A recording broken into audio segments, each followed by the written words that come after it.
Organisation terroriste pour certains, تاريخنا وبنادقنا وصواريخنا معكم.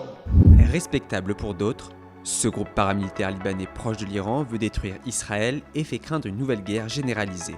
אם חיזבאללה יחליט להיכנס למלחמה, והמשמעות לו ולמדינת לבנון היא הרסנית.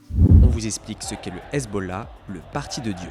C'est une organisation liée à l'Iran. Les origines du Hezbollah sont difficiles à cerner, mais l'ancêtre du mouvement apparaît en 1982 quand Israël, placé ici, envahit le sud du Liban, placé ici, pour écraser les Palestiniens.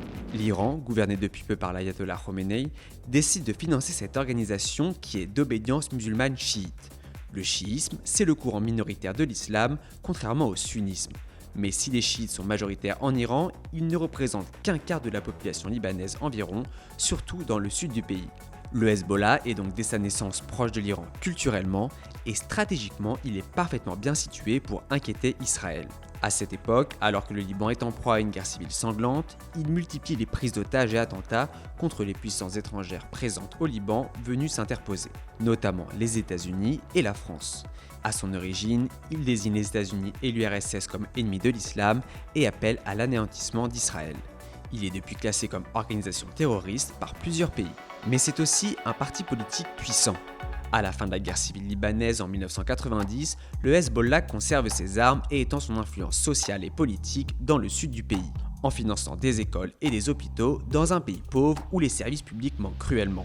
Quand l'armée israélienne se retire du sud Liban en 2000, le Hezbollah apparaît dans le monde arabe comme le héros de la libération du pays. Victory was given to us by our resistance. Nobody else could give it. No United Nations, no UN resolutions. En 2005, il obtient 11% des voix aux élections libanaises et rentre pour la première fois au gouvernement. Depuis, le Hezbollah participe à la vie politique et construit un État dans l'État que certains surnomment Hezbollahland. Enfin, c'est aussi une milice ultra puissante ennemie d'Israël. En 2006, le Hezbollah envoie des roquettes et un commandant sur l'État hébreu, tue 8 soldats et en kidnappe d'autres. S'ensuit une guerre de 33 jours entre Israël et le Liban où plus de 1200 civils libanais perdent la vie. Le Hezbollah en sort grandi politiquement et augmente son nombre de combattants. Il disposerait aujourd'hui de 100 000 soldats bien équipés, soit 40 000 de plus que l'armée libanaise. Toujours allié de l'Iran, l'organisation a joué un rôle actif dans la guerre civile syrienne en soutenant Bachar al-Assad et est aussi liée au Hamas, présent en Palestine, même si le Hamas est un mouvement sunnite. Après le massacre d'octobre 2023 et la riposte israélienne, la tension est donc montée à la frontière libano-israélienne. Tous les observateurs se demandent si le Hezbollah ne va pas profiter du conflit au sud d'Israël pour attaquer à son tour sur le front nord et déstabiliser encore un peu plus une région poudrière.